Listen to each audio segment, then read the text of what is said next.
আসসালামু আলাইকুম, সবাইকে অনেক অনেক শুভেচ্ছা ও অভিনন্দন। আজকে আমি খেলার খবর নিয়ে আসছি। ব্রাজিলকে হারিয়েছে জাপান শেষ মুহূর্তের নাটকীয়তায়।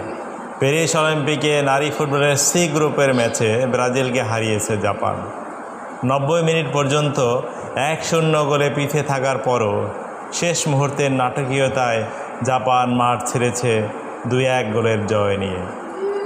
জয় পেলে কোয়ার্টার ফাইনাল নিশ্চিত হবে ব্রাজিলের। এমন অবস্থায় জাপানের বিপক্ষে 56 মিনিটে জেনিফারের গোলে এগিয়ে যায় সালসেওয়ারা। সেই লিড ধরে রাখে 90 মিনিট পর্যন্ত। ঠিক তখনই পেনাল্টি পেয়ে যায় জাপান।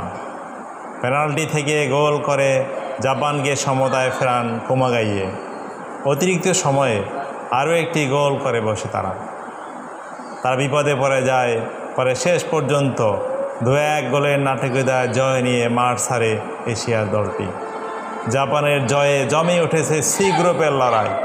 অন্যদিকে ব্রাজিলের ভাগ্যটাও ঝুলে থাকবে শেষ ম্যাচ পর্যন্ত। গ্রুপ পর্বে শেষ ম্যাচে ব্রাজিল খেলবে স্পেনের বিপক্ষে। অবশ্যই আপনারা সেই ম্যাচটি দেখবেন।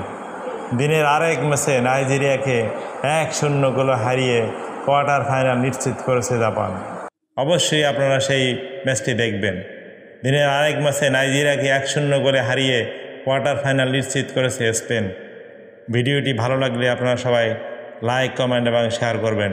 ধন্যবাদ সবাইকে।